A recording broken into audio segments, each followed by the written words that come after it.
and then go into a little bit of unfamiliar areas at the same time. I want to put some stuff that you already know in there so that you feel good about yourself. And then we're going to tackle some stuff that is pretty tough for any Christian to have to mess with. There we go. Good work. And I'm glad that you're here and you made it through the middle flu season. I'm glad that I've got a little bit less of typhoid Mary. Last couple of weeks have been rough, you know, coughing and everything else. So glad that I'm back in at least somewhat my right mind, put it that way. When you look at 1 Corinthians, it is a letter written by Paul to a church that had potential written all over it.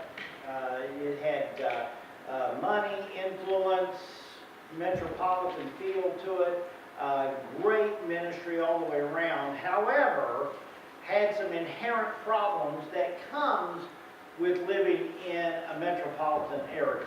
Okay, had some sort of some internal sin problems and stuff that was injected in, which is kind of like city folk kind of deal with. And then also just had some plain old problems with pride and being puffed up, and especially about what they could do or not do. Now, a lot of that falls down to the point of saying where in the world Corinth was. Now, some of you will be up on this, some of you won't. So we'll go with Corinth is right here with Greece, as you know, way up here with Macedonia, which was the hill country of Greece, all the way down to the regular mainland, which has Athens in it. And then you're going to have this little land bridge. It's only a mile wide, called Isthmus, between it. And then the part that sticks out into the Mediterranean and part of the Aegean over here is called the Peloponnesus. It is a big honking island, is what it amounts to. It's big, but because it had a little dinky land bridge, that's where it's a Peloponnesus rather than an island. But it has an island feel to it. And it almost looks like fjords and stuff near its coast. It's straight up and down rock and stuff. It's gorgeous with all that beautiful green Aegean and Mediterranean Sea type of stuff. But the idea is that Paul, especially on his second missionary journey, came up. That's where he gets the Macedonian call. Goes over and hits into Macedonia, Philippi. Then he's going to go through Thessalonica and then all the way down. And he's going to end up in Corinth. Now, the town itself, a little more clear on this picture. As he went up and around, this is a modern day, and this is actually Thessalonica, the way they actually spell it, the Greeks do. This is a modern map of it. You'll go down, all the way down, and this is the little land bridge of Corinth right there, and then that's at Peloponnesus. The problem was, ancient mariners outside of the Phoenicians never got really the hang of being out there in deep water. They just never did. The Greeks, Romans, all those big major societies would float around like I do. I want to see the shoreline. I don't like to see 360 degrees of water. It's not real comforting. I want to know which way I have to dog paddle if this thing goes down. You know, the land is that way. I want to go that way. That's the idea.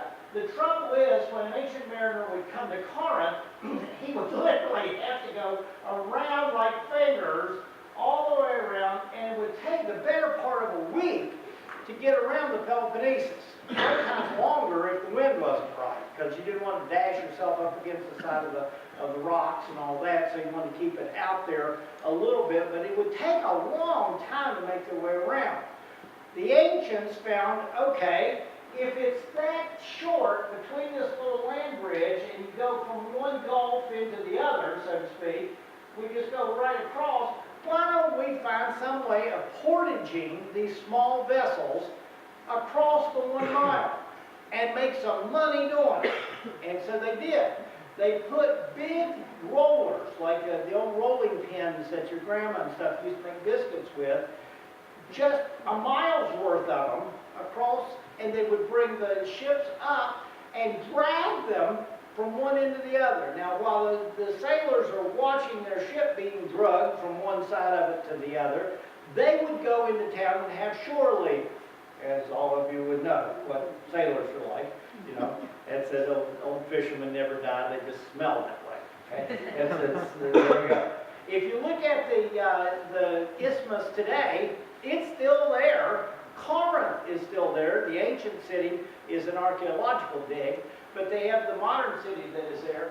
But if you fly over it, it still is that little land bridge that goes across. Nowadays, however, they have a canal rather than the rollers. Right where the ancient rollers used to be, they dug that bad boy out. It goes clear through, and it is deep. You'll get to see how deep in just a moment.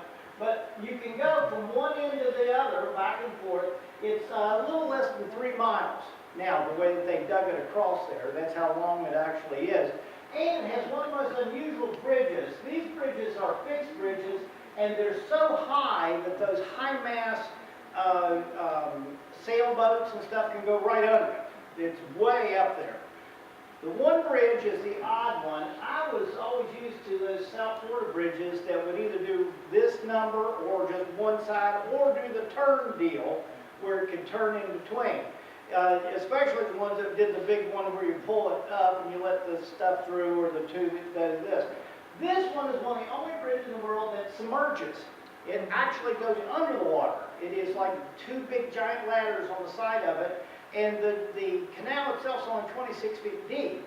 And so you have to blow all your ballast out if you have a major boat and stuff. But this bridge actually goes underwater 26 feet, lets you go over top of it, and then comes back up. It's wild. It's one of the only bridges like that.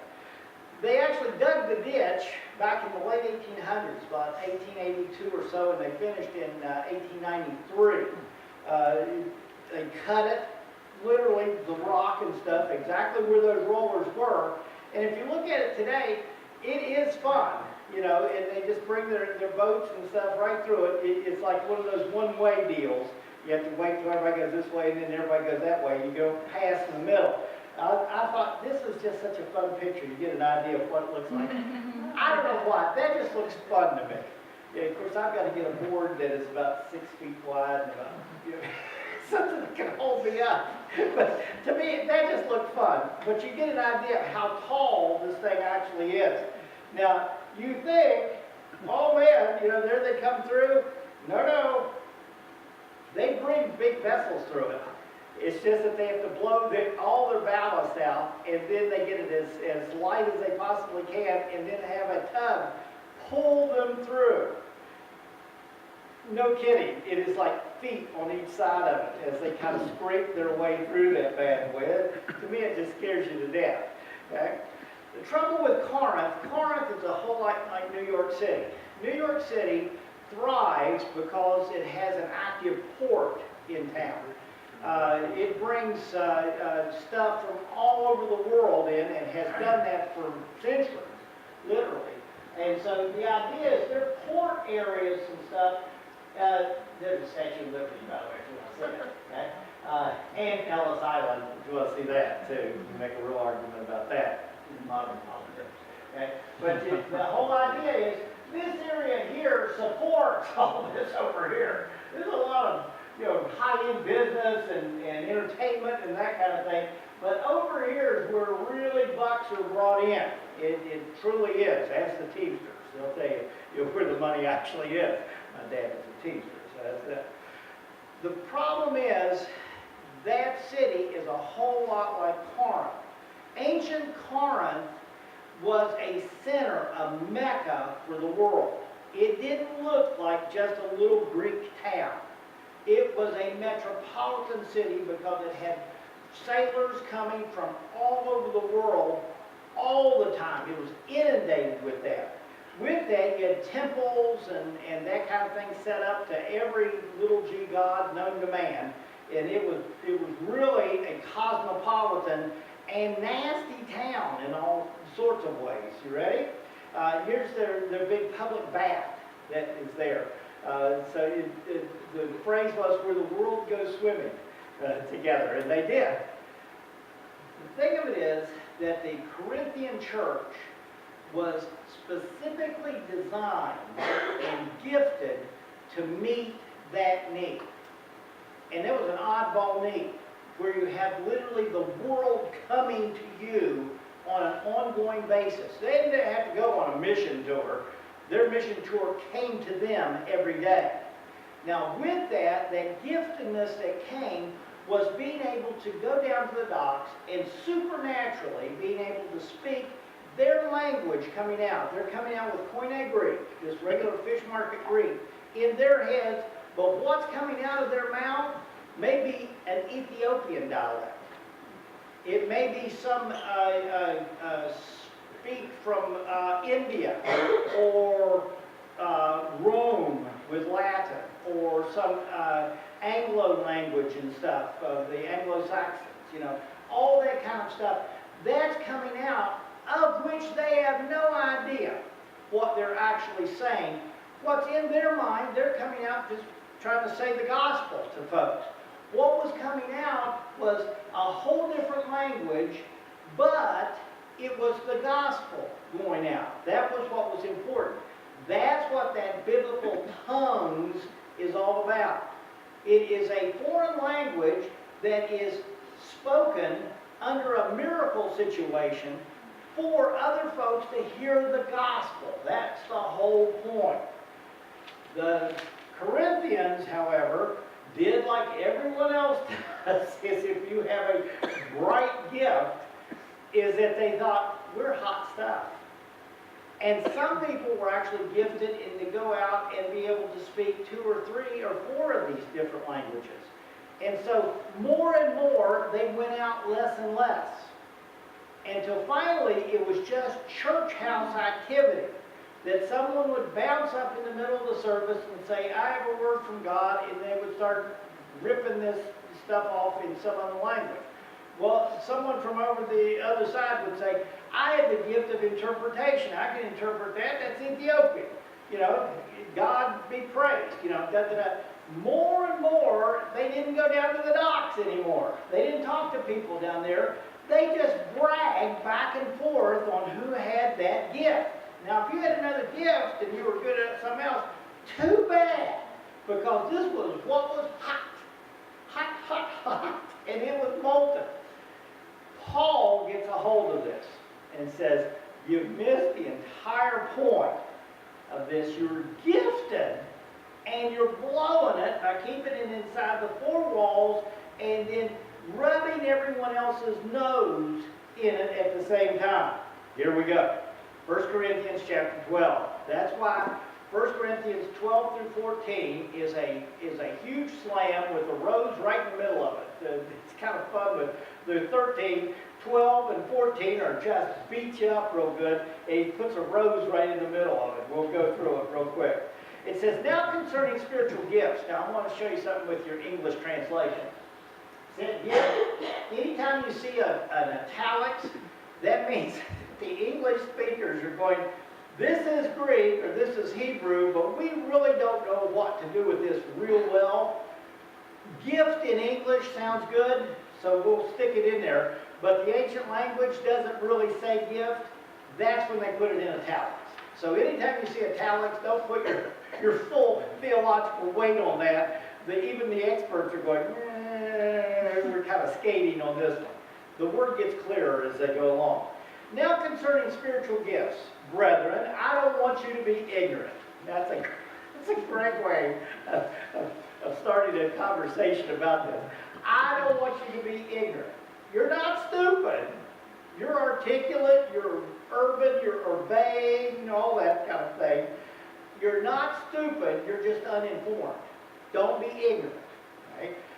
Don't want you to be ignorant. I want you to know that you were Gentiles and you were carried away by dumb idols. That doesn't mean, hey, el stupido. Okay? It doesn't mean dumb idols. It means dumb like it can't hear. Because it's a stick. It's a rock. You have it, carved into something that looks like something, but it's still a rock and a stick. It's not going to hear you. Okay? You're talking to a rock and a stick. That's where he's going. Dumb idols. However, you were led. Therefore, I make known to you that no one speaking by the Spirit of God calls Jesus accursed. And no one can say that Jesus is Lord except by the Holy Spirit. Now, in Greek, that is in capital letters. I guess he really liked this, especially the kurios and numenos. That's the Holy Spirit of the Lord. And these are, I mean, in Greek passage, I mean, this is big, humongous letters. He's really nailing this. You ready? It says, there are diversity of gifts. Now, here's where the word gets solid. That's why it's in nice, solid words, okay?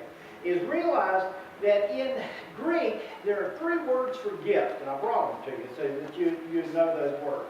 One is, and it's bad for flu season, I'm sorry, it is doria, not the I.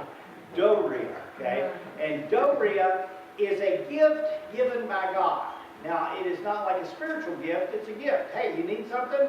You got it. And God has brought it, just gifted it to you. That's a doria, okay? And doria is the equivalent on the other side of a doron. Doria is the actual giving of the gift. Doron is the actual gift. That's what you actually got. Plopped down, okay? New car in the driveway, you know, or you got this education opportunity, or got a new job or stuff. There's your doron. Now, the third word is that oddball, kind of fluffy word called charisma. We get charismatic from that word. It means grace gift. Charos and grace gift. That's that word here. And all the way through this passage, it just goes to that particular word. Always the charismatic type of word, charisma, grace gift. That means a gift given to you by God that is so to power you for ministry, but it is not self-acquired. You don't work yourself into this thing. You don't educate yourself into it. Somehow you just get it. Like it or not, you got it. Okay?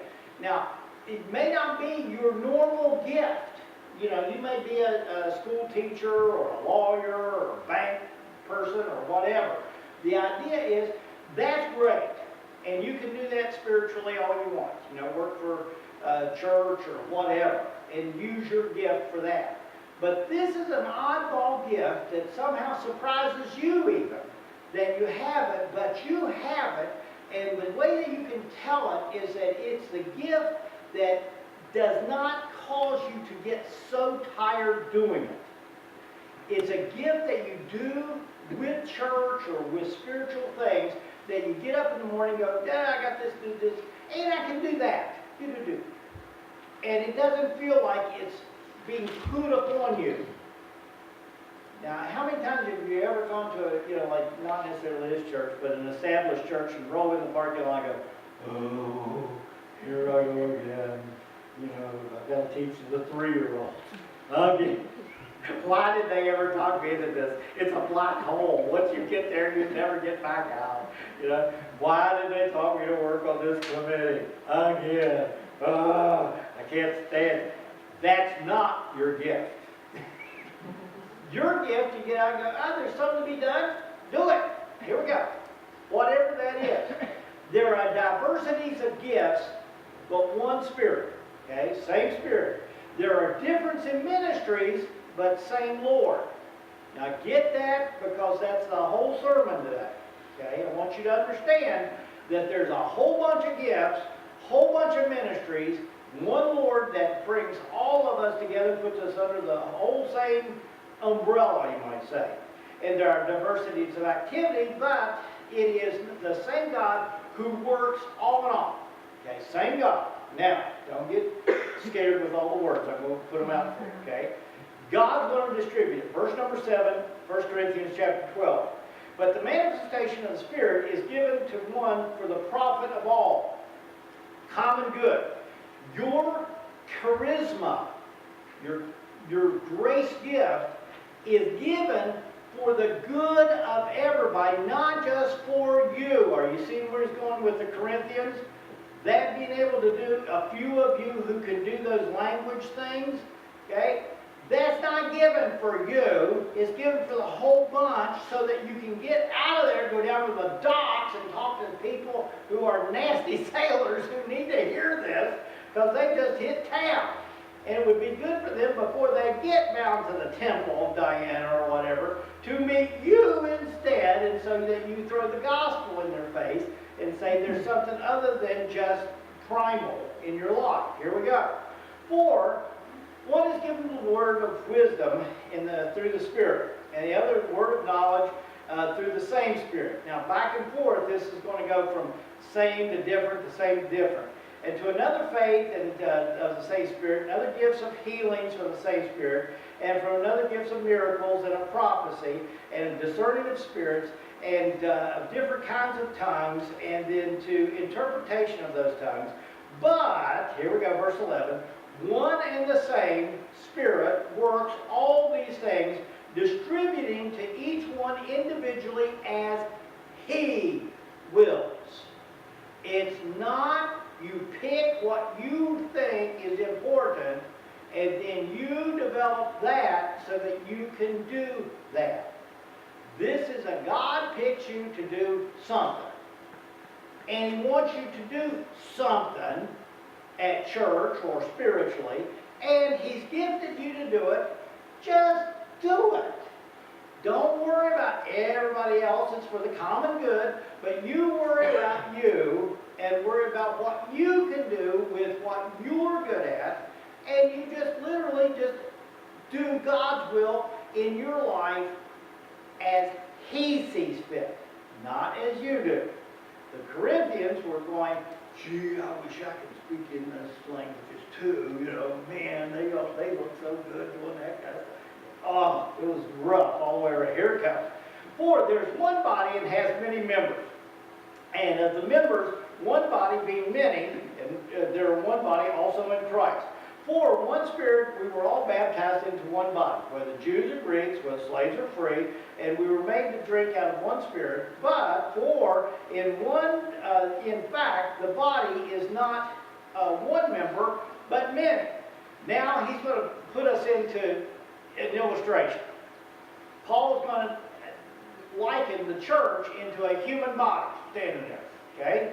So he's going to do it. And I put it as it's silly. It's the whole point is this is Paul's shot at being funny.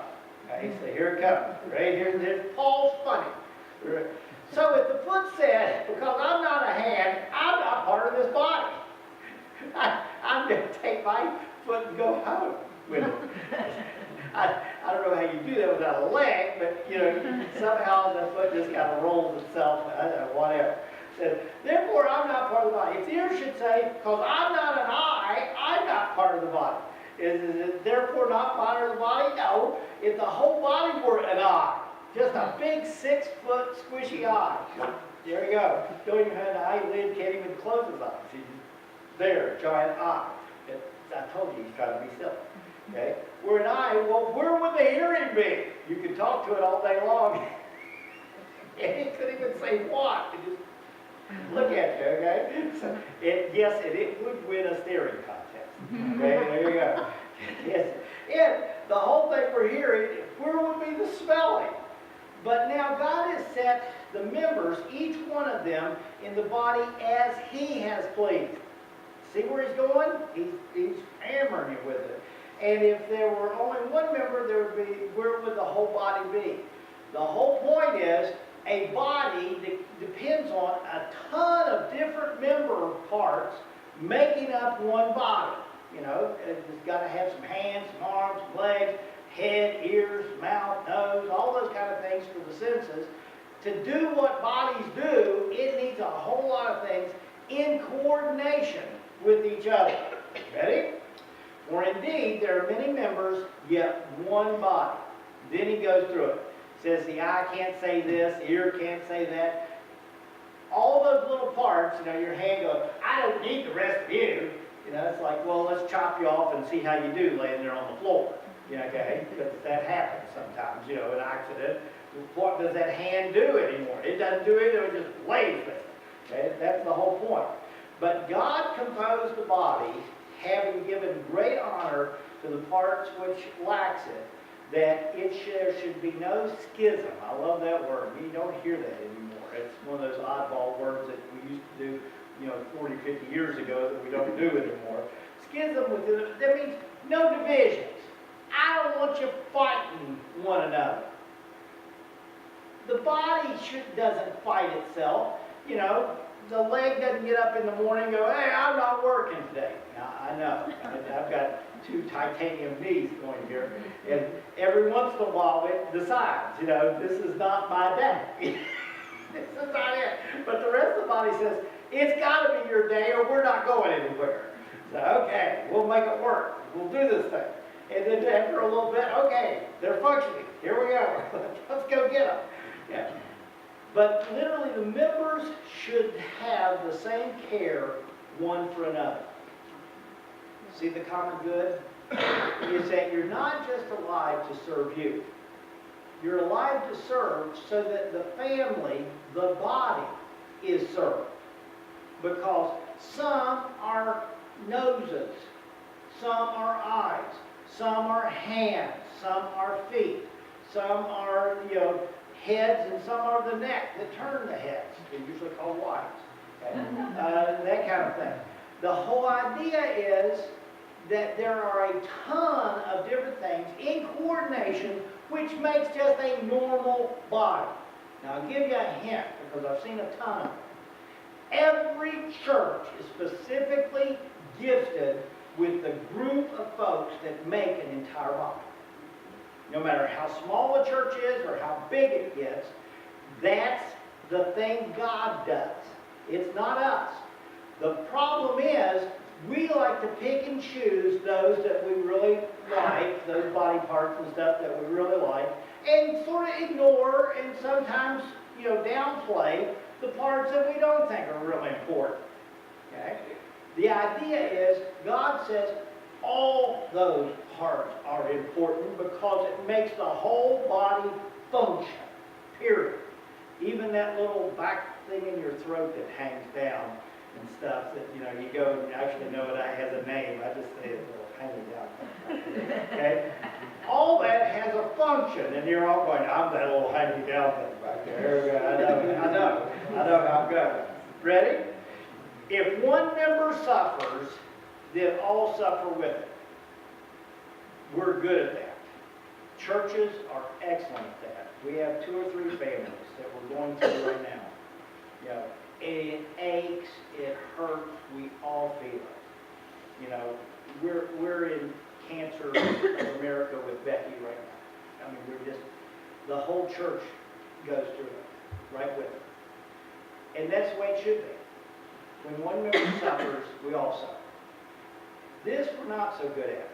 When one member is honored, we all honor. We're a whole lot better to run and go, oh, poor pitiful. And we're very less likely to go, hooray! You got blessed big. Hooray for you. Well done, you. Okay? Someday maybe God throw a new car at me, or a new job opportunity or something. Sometime it may come my direction, but it came to you. God bless you. I'm going to rejoice right along with you. We have a little bit of struggle with that. Ready? Here it comes. Key verse. Now you are the body of Christ. This is what Paul was telling all those people who are inside, doing languages at each other. Okay? And by the way, let me just throw it in. That's about 3/4 of all the New Testament references. There is a quarter of those New Testament references that talk about an ecstatic utterance, which you will see in a lot of charismatic churches. About 1/4 of them talk about that, angels language or whatever they want to call it. That's a whole different issue. We'll deal with that another day. This is languages you could actually understand if you were from wherever the language was from. That's what we're dealing with, which is about 3/4 of those references. Now, you are the body of Christ and members individually. Don't miss that. You're a body, all right, but God still cares about you individually. He's gifted you individually. He wants you to use your gift as an individual so that you can walk around and go, God has gifted me this way, great. I'm going to fulfill that gift the best that I possibly can do, and before Him someday I'll stand on my own 2 feet before Him, and He'll look in my eyes and say, well done, good and faithful servant. Enter into your rest. That's what every Christian aspires to, is to maximize who they are, where they are at any given time, period. So you are the body of Christ, but you're members individually. God cares about you, not just about the corporate group. He cares about you. The trouble is, all are part of the corporate group. But you don't have to worry about the corporate group because that's God's thing, not yours. We try to do God's job and say, oh, we're going to organize it. No, God does it. He gives you a gift. He just wants you to do it and be thrilled to do it. Be happy, happy, joy, joy. Ready? Here it comes. For God is appointed. Here we go. These in the church. By the way, there's 4 of these gifts, sets of these gifts. One's in Romans 12. You got this in 12. You got another one in 1 Peter and one in Ephesians chapter 4. There's these lists. What I've done for you is I've given you a little handout-y thing. That's all those 4 put together. And so that's kind of like a rundown of all those gifts. He's appointed first apostles, prophets, teachers, miracles, gifts of healing, helps, administration, and variety of tongues. Now that's what he threw into the Corinthians.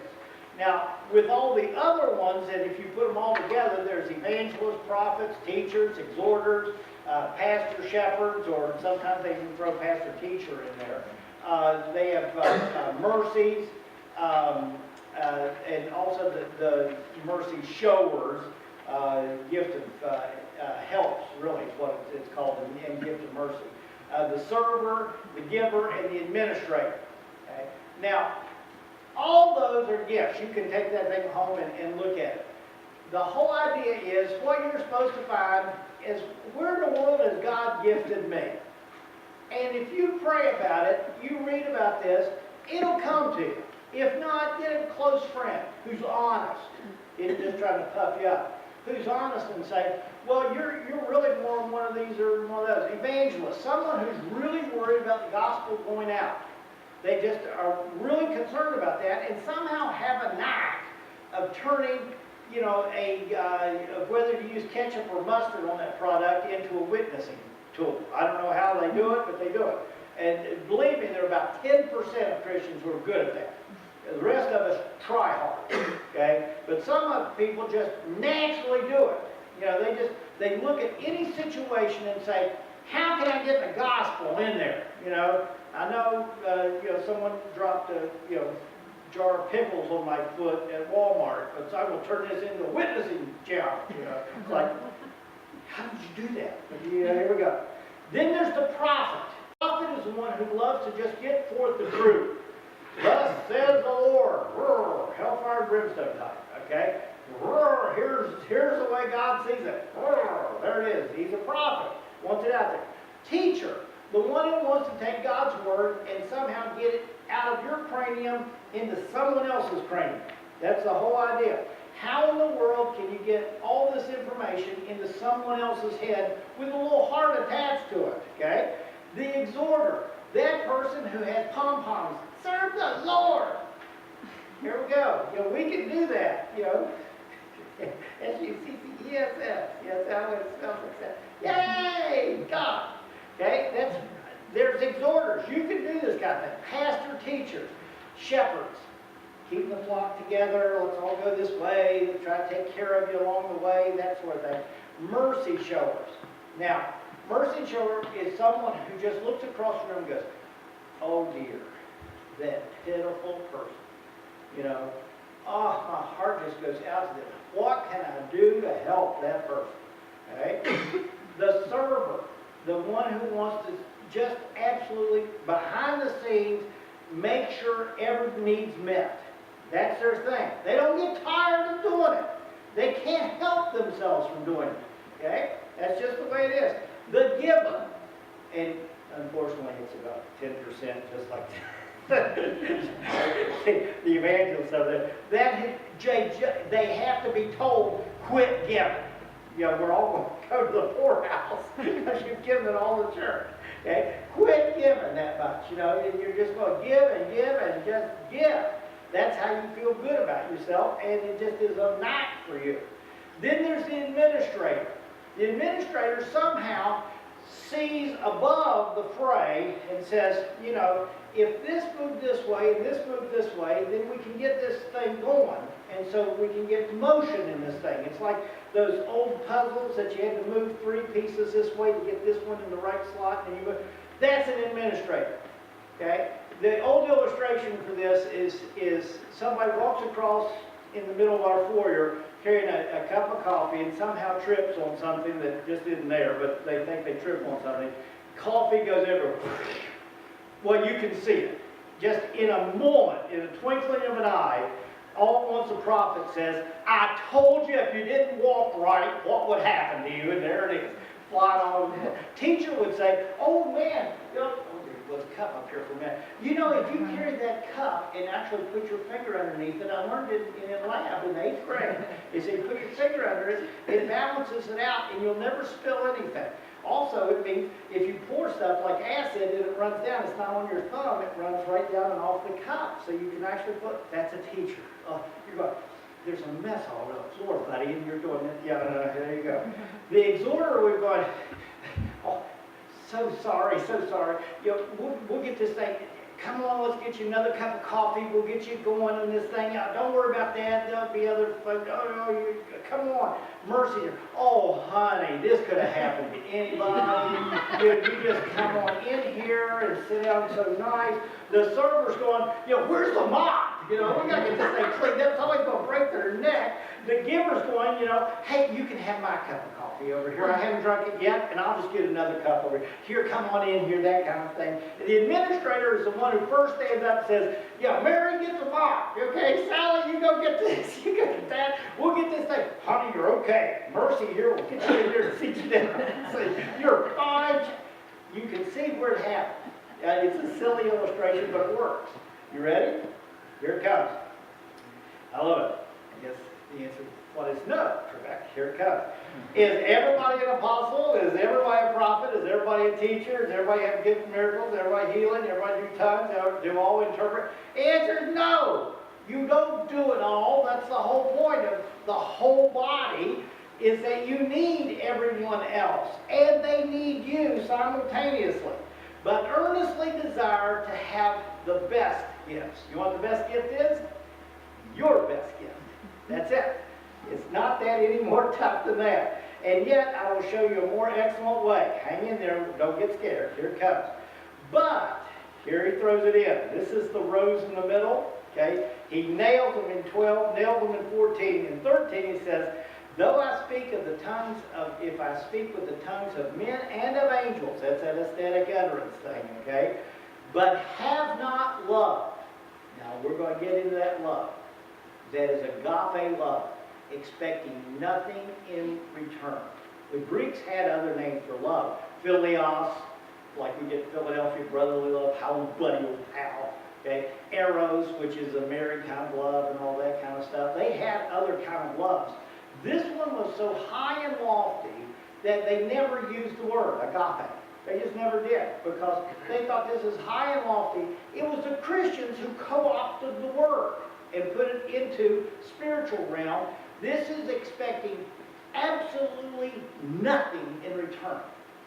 I do not love you to get anything out of you, including a recognition of, hey, you're really loving me. That's really nice. No, the whole idea is, I'm loving you. I don't care what you do. That's irrelevant. I love you just because I love you. But even if I have all those tongues and have not love, it sounds like a brass and a clanging cymbal. It means pots and pans. That in Greek, it actually sounds like that. You know, all that fancy stuff you're talking in your, here's what it sounds like. That's exactly what they say. Though I have the gift of prophecy and understand all mysteries and have all knowledge and gift of knowing and have all faith that I can even remember and have not love, I'm nothing. Though I bestow all my goods to feed the poor, and though I give my body to be burned, but have not love, profits me nothing. Ready? That's agape.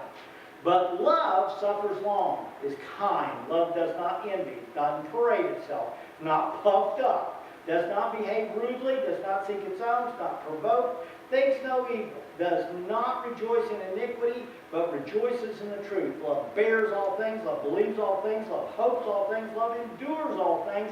And that doesn't belong in just a wedding ceremony, because that's where you hear it all the time. Love, agape love, never fails. Are you seeing where he's going? We've talked gifts and stuff. Now he's bringing it into a whole different realm. He's given it what powers it all. But the greatest of these, faith, hope, and love. The greatest one is love, agape love. Now, you guys earlier in the service talked about your favorite film. Mine's Hoosiers. Love Hoosiers. And I'm not even a basketball kind of guy. Just not. 5'9", you never are. Dribble the ball, half court pass, that's the last I ever saw.